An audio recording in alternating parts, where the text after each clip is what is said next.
Pennies Going in Raw is a production of iHeartRadio. The opinions expressed in the following podcast are for general informational purposes only and are not intended to provide specific advice or recommendations for any individual or on any specific security or investment product. It is only intended to provide education and entertainment about the financial industry and the stock market. Enjoy! On this episode of Pennies Going in Raw, we discuss Hugh's updated SPY thesis, how he made nearly $500,000 on SPY, and also the Russia and Ukraine conflict. You find out life's this game of pennies. Oh, you guys know we only have a 40% runner. Hello, 40% is a fucking killing. We've been compliant for too long. It's time we go to war. I don't have a Roth. Hugh knows so much about the market that his brain doesn't have enough room for grammar. Hey, who told me about IDEX? It's going up a shit ton now. Rob, 4%, baby. No way. 4 fucking percent. You asked the exact same question with 2 words different. It's like, man, I just got dick whipped for like 20%, and now that f***er's up like 50. I bet Warren Buffett never did that. I'm just making this voice memo to call out unusual whales to a fight. The pennies we need are everywhere around us. Pennies Going in Raw. Featuring Dan, Deity Dips, And Hugh Honey. Produced by Vinny. and Christian. Let's go, baby.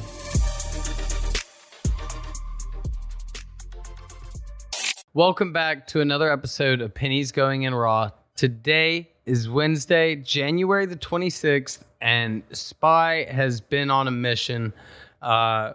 We talked about it last. I think we recorded on like last Wednesday or so, and you ended up making quite a good bit. But just to go over what SPY has done, it went all the way down to like 427. It's sitting right now around 433. But even the after hours moves we're seeing are insane. If you didn't look at your account all day, you may have, waited till after work, checked it out, and been like, okay, not a bad day. But the people that were in the market all day were in a war. We're in a battle. So you kind of want to go over what your thesis was last time we talked, and then how it played out and how you played it. Yeah, so originally, I believe that I called for that I wanted for Friday, I wanted SPY around 440 or 445, 443, something like that. And that happened by Thursday. It was incredible. That happened by right up until Thursday. So that really moved the timeline up for me. What I had originally wanted was 445 by end of day Friday, start to buy some calls, and the way that I was handling them, buying the calls, was that I was slowly scaling into them, waiting for the day of the big rip. Similar to how I played the forward short, to where it was going to be like I was going to take small gains here and there until I got a real move. So that's what my plan was. But then that came much faster on SPY than I ever expected. And so I did start buying some calls around the 442 mark, and then I continued to scale in. And basically, my thesis was the same: was that I felt that when it was going to bounce off bottom, that it was going to squeeze real hard, and that would have been Monday. Monday we saw the squeeze real hard. It gapped down, went down 4%. And then it ended the day, I think, just about green, like maybe up 0.2%. Yeah, no, I checked it after hours, and it was green. When it was down 4%, that was the closest we've been to a circuit breaker halt in quite some time. Yeah. And so I was buying. I was a little scared, to be honest. So I wasn't buying like anything crazy, but I rode that entire move, and everything went about 200-300% off the bottoms. And so if the thesis, if it had gone a little differently, I would have scaled in more. But overall, really happy with the trade. And then I played the backside. So then I bought puts, and that's how I made 6 figures on Tuesday. Was buying puts, and so far it's been great. Now the one thing that you didn't hold anything over the weekend. Like, you didn't have any puts go over the weekend expecting this. You played No. Okay. No, I had calls actually. I had some small calls. But So those I didn't was hoping. Did you hold on to them, or did those just end up worthless? No. So I held on to them, and I had scaled into them a little bit. But then I was just buying like SPY calls out the ass and shit. And so Gotcha. I went into this knowing that I was going to take some paper cuts. Like I knew that. And the one thing that I was hoping for, and that drew in my thesis, was that the bigger revision that we had, so the bigger washout that we had, the likelier bounce of like a massive bounce. And so that's what we saw. Now I did think that it would be over a few days. I really didn't think they would be like 4% intraday. So I had to cut them because it was a massive day, 285 grand or whatever in one day. I couldn't hold that. And then I switched to puts, and that paid me about 100 today. So I'm still holding some puts for FOMC. I'm excited to see what happens tomorrow. I was also excited to see what happened with Microsoft. And Microsoft, they beat consensus, but basically it looks like their guidance after hours was really good on the conference call. So good for them. And we'll see what FOMC says on Wednesday. Well, what do you think for the next 3 weeks? Obviously, there is a lot of, outside stuff going on, especially with the Russian-Ukraine stuff, and we'll get into that in a little bit. But, it's a lot to expect. I mean, you can only, rightfully expect a whole lot more change, a lot more up and down, right? Yeah. So my original thesis called for a pretty big washout to then buy the dip, and from the washout would be a parabolic squeeze. Now that happened intraday. I was expecting something similar, but that happened intraday. So that's wild that happened intraday. So now my thesis has kind of changed, and I believe that we're inside a little bit of a volatility chop fest. And for my thesis to change, we need to change. We need to change. And so what I mean by that is that either SPY needs another reversion, another washout. So maybe like 410, maybe 415, 410, something like that. Like another washout to then pick up the pieces. Or it needs like, I don't know. I really only see that being the other option. I was going to say the other thing that could happen is like if SPY breaks back over 460 or something. But I really only see the one thing happening where like for the thesis to work to where, and I obviously want it to work, is that wash out to 410, 415, maybe even 405 to then pick up the pieces and a parabolic squeeze back to all-time highs. I still think that's in order, but now the timelines are a little messed up. I think that we need a chop fest for like a little bit, maybe like a week or two. And then as we go into February, maybe like the second week of February, have that washout and then that parabolic squeeze. Do you kind of worry, like, if it does get to any certain levels that it'll just break through and we're on a really scary downfall? No, because now the thesis has changed again. Everything has changed again.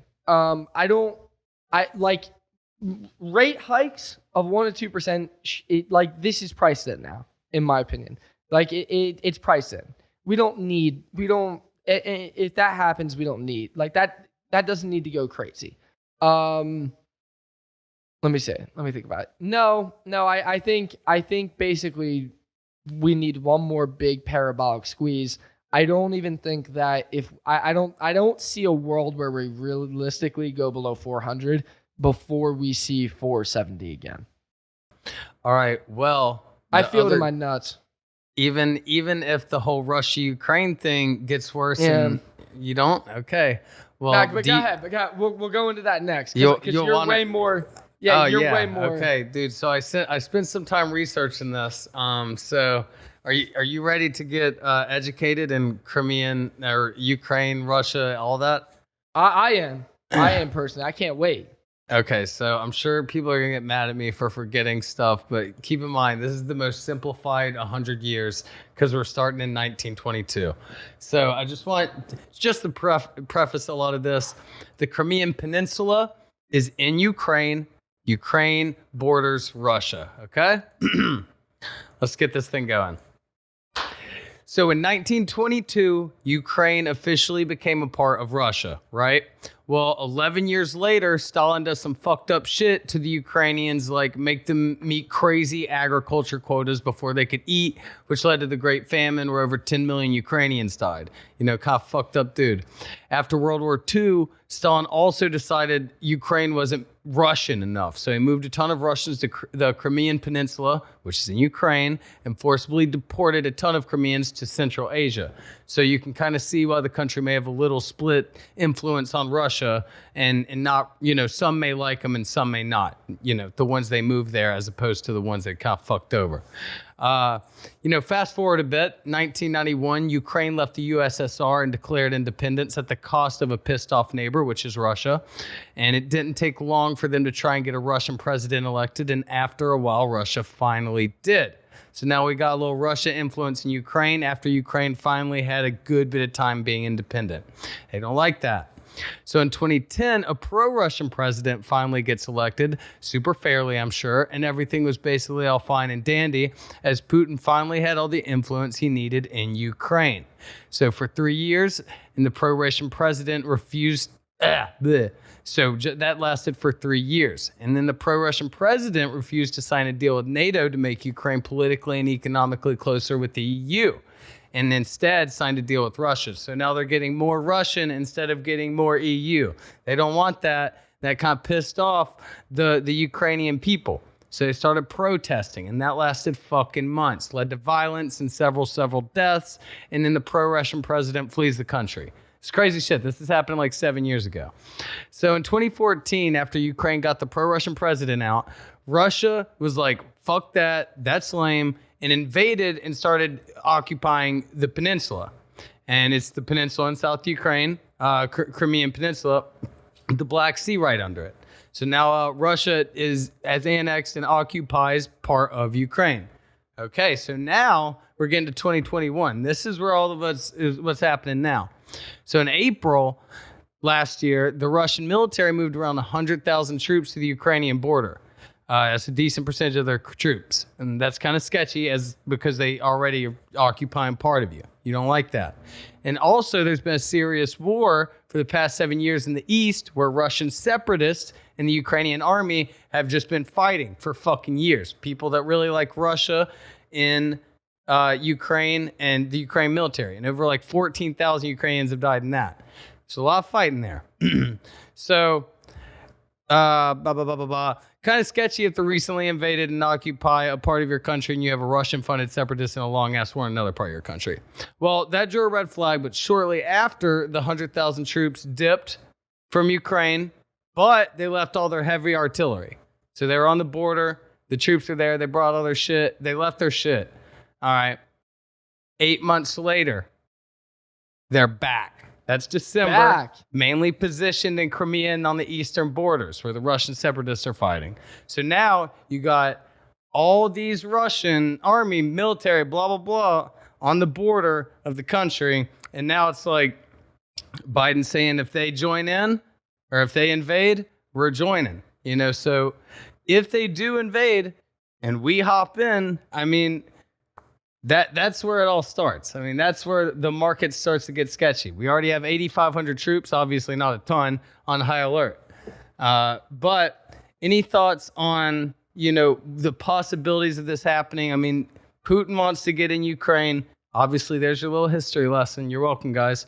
But yeah, what are your thoughts, and how many wars have you traded through?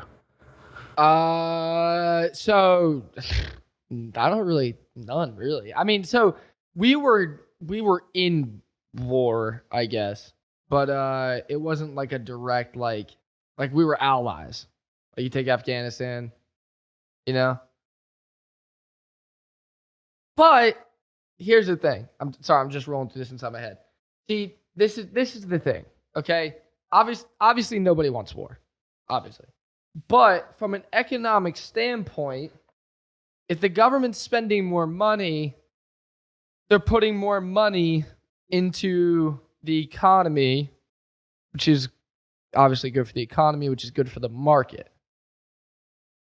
You know what I mean? I mean, war's not good, but if you look at it from that perspective, I mean, for the economy, does that make it a good thing? But I guess then you got to go through the question of like, where's that money come from? We already have a massive military budget, but like, say we, expedite things and make the budget 2x or whatever. Well, we also haven't been to war with like a civilized country since like the 40s. Yeah, but like, you know what I mean? Like, which way do you look at it from? Like, does it matter where the money comes from as long as it's going to the economy? I think if anyone's worried about more of a grand scale, and this is probably at least not very likely to happen, but while U.S. and everyone's distracted, China could just be like, okay, here, Taiwan, you're ours now. And then if U.S. gets involved in that, that's where shit gets sketchy. Yeah. I mean, I don't know all. Yeah, we need our historian specialist on dude, it took me 6 hours of looking up fucking Russian-Ukraine history to make a fucking Spark Notes on it. I think it'll be really interesting. The one thing that I'll say is that I could see us putting sanctions on Russia. Yeah. No, I mean, they don't really like what the NATO and the UN are trying to do to Ukraine. So, no, we'll see. It'll be interesting the coming weeks, especially with, and then we got Beijing Olympics. We can't outshadow that. I don't know if Putin would want to, overshadow his friend. Yeah, I don't know. It'll be wild. I do think though that we would put sanctions probably on them, on them to stop them. But I don't know. I don't even know if they would care. Like, would you care? No, I mean, they already know. Like, if they do that, it's gonna fucking start a little something. I don't know. I wish I knew because more I mean, about this. it's more of like you can't really let a massive country take on small country, take over small countries. No, it's like, 'cause, okay, like, then yeah, you're let's just just gonna start do it. conquest Yeah. again. Yeah, because the same thing like why you don't negotiate with terrorists. Like then what's stopping them from doing it again. Yeah, very Oof. similar. God, that's so. So yeah, it's more of like a I mean, do we interfere and is this our business? And then, but we've already said, if this happens, it is our business. So I mean, that's kind of what we're waiting to see. I mean, the Ukrainian president said today that it's under control, but he also said they haven't formed battle groups, which means they won't attack tomorrow, which doesn't seem like too promising for the next day. Oh my god. So the next hour we're cool, but like. Yeah, no promises. And I think a lot of the reason the market's kind of getting spooked is because I think it was yesterday, family members of U.S. government employees were forced to leave Ukraine due to fear of Russian invasion. So, we'll see. Wow, insane, bro. Okay, so as we go on to this past couple of weeks being, pretty bad. I mean, it's pretty hard on a lot of people mentally, and, going through financial stuff is always one of the things that is one of the more stressful things in life. So I think, and no, this isn't a BetterHelp ad. I kind of want to get into, how to keep your spirits high in times of, oh shit, I lost 30% of my account. This really hurts. And I got taxes coming up. How, you're in a stressful situation and it even makes it hard for you to trade. Like, what can you do to fight that? How do you get back in the headspace of, I can do this. I did this before. I can do it again. Is it a matter of just putting it aside and waiting till the market gets back to your standard? Is it like, how can you really get your headspace right to where not only are you good enough to trade, but just good enough to live your life, because I mean, like I said, finances are one of the biggest stress causers out there.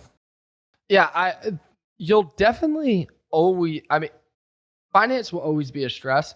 And I think that people underestimate, similar to let's take a divorce.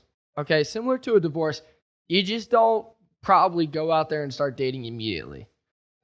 Similar to, when you have like a bad spell inside the market, you don't just immediately go back to making crazy, stupid money. And I think that that's important to understand. Same thing, like everybody wants to get back on the horse immediately. Everybody wants to make back all the money that they lost. That's not how it works.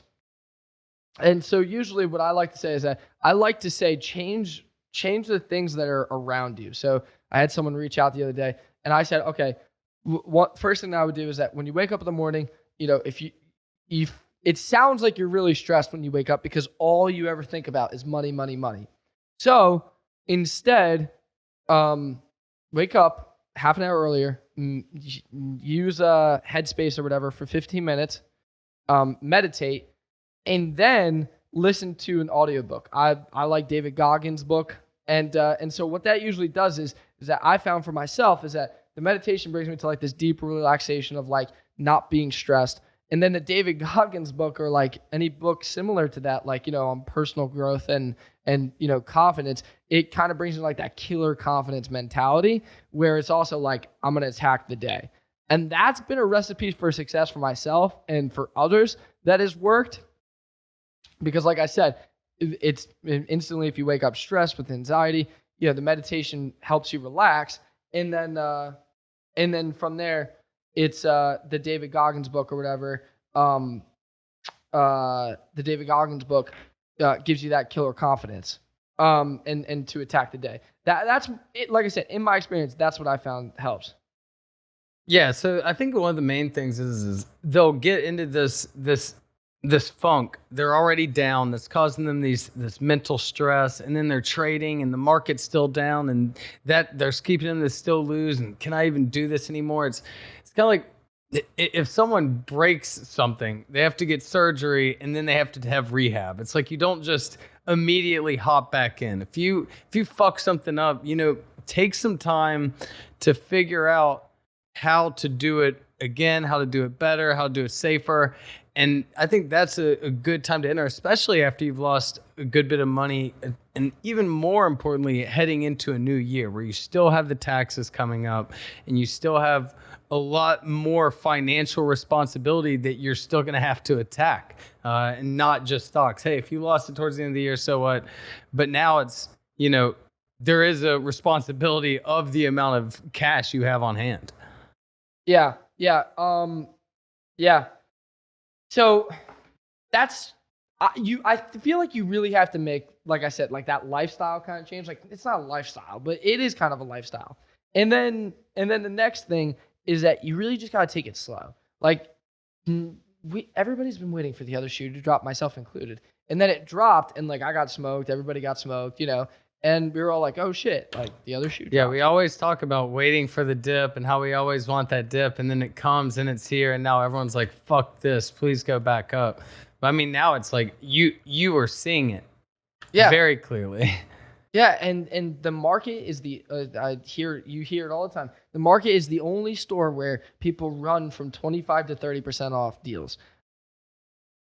And that's the thing is that I really truly feel like you need to relax. Also, I think that it's important that if you took some bad losses and like you got to adapt, like you don't just always use one strategy. I want you to focus on one strategy that can work in most markets, but in a super volatile market like this, 90% of strategies aren't working. It's either you get smoked or you are making your year. And you don't need to make your year. Like you don't need to be like a volatile trader because a lot of shit's stressful. Like I'm exhausted by the end of the day. But if you're the type of person that feels like you have to make money, then you just can't sit on the sideline. Like I was talking to someone who literally they were like, this is my only source of income. Like I need to make money. But then their strategy is not working from the long side and they want to sit out. And it's like a double-edged sword. It's like, all right, dude. Yeah, it's a tough time to learn the short side. Like we have Manziel coming on Sunday, and we talk about playing the long and short side, and we talk about the difficulties of playing them both at the same time and transitioning into playing both of them at the same time. And when it's like this, I mean, you have a chance. This is kind of like the bull market was for playing long.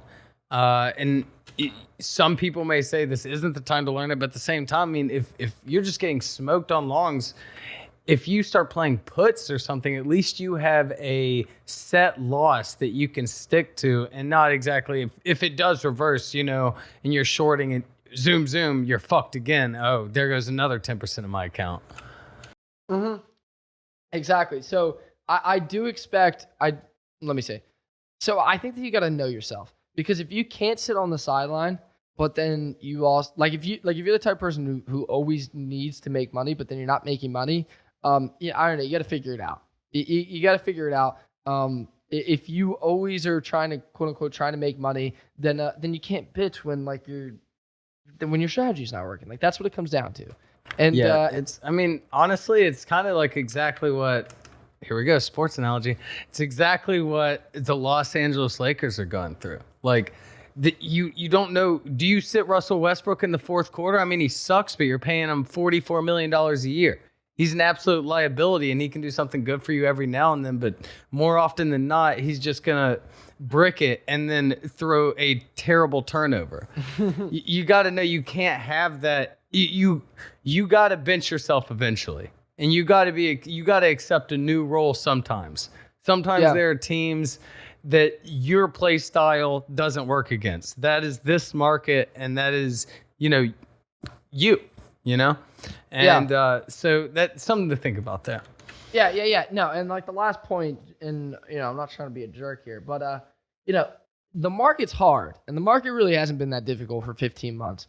So if you are the type of person who you'll have one green week and then one red week and you're bitching about it, listen, I'm welcome to the market. I really I've had this conversation too many times the past 2 weeks, so maybe I'm being a little bit of a douche about it. But welcome to the market, brother. What, you thought it was a joke when we talked about only 10% of people are profitable? This is the reason that we started the podcast, because only 10% of people are profitable. We're trying to make it 11.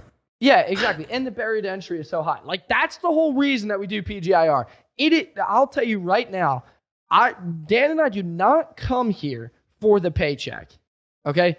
It is a very nice paycheck, but it is not enough for me to lose the yearly amount and then come here and talk about it. We did this for 9 months with no paycheck. Yeah. So if you're gonna come to some of the DMs yo, bro, I think I should just quit. I just gave up 2 weeks worth of green.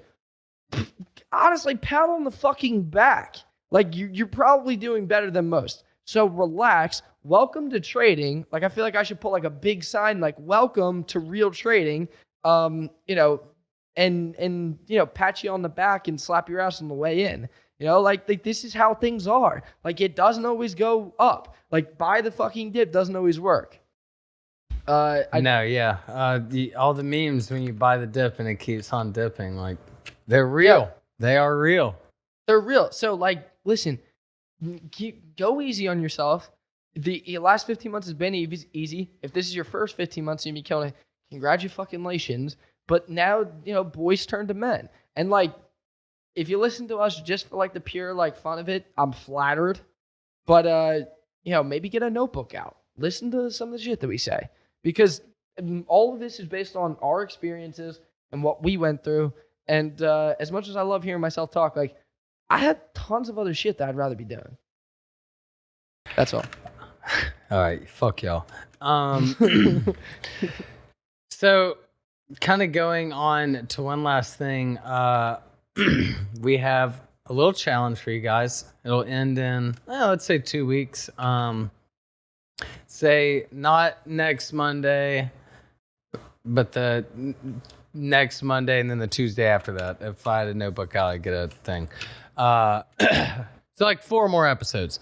But we want to get a short clip and of your favorite part of Pennies Going in Raw, where we're talking about stock advice, and you're going to post it on TikTok or Instagram or wherever with a make sure to listen to Pennies Going in Raw little thing. It's a little challenge, and the 3 most viewed ones will get $500. $500 a piece. All you have to do is make like a TikTok or a YouTube short with your favorite like minute or however long of pennies going in raw with the video, etc., and post it. Get lots of views. Get the word out, and potentially win 500 buckaroonies. What do you think about that, Hugh? That's a lot of money. I'm gonna be honest. All right. Well, they say TikTokers make a lot of money, dude. So yeah. Got to get the word out. So make sure to post them. We want to see 100,000 views. We want to see 50,000 views. We want to see 1 million views. It would be super awesome if we could get up there. Okay, if anybody gets over 400,000, 150? I don't know. Like, what's a lot of views? I mean, if someone gets us 150,000 views on an advertisement, I'd say that's worth $1,000, right? Give them $2,000. If they get over 150,000, $2,000. 150,000. Okay, and it can't be bots. Well, I don't know how to check if it's bots, but we'll get our intern on it to make sure it's not all like comments of. We don't know how that check shit out works, my but Snapchat. but Christian will. We have a 20-year-old intern, and we are gonna be on that shit. And he's fucking smart. He's smart as hell. Yeah, he's smart. He'll know. He'll know if those are fake views. Yeah. Yeah. All right, boys. Well, That's see right. ya, and girls. So stay strong in the tough market, and we'll have Manziel on Sunday. Take care. Make the TikToks.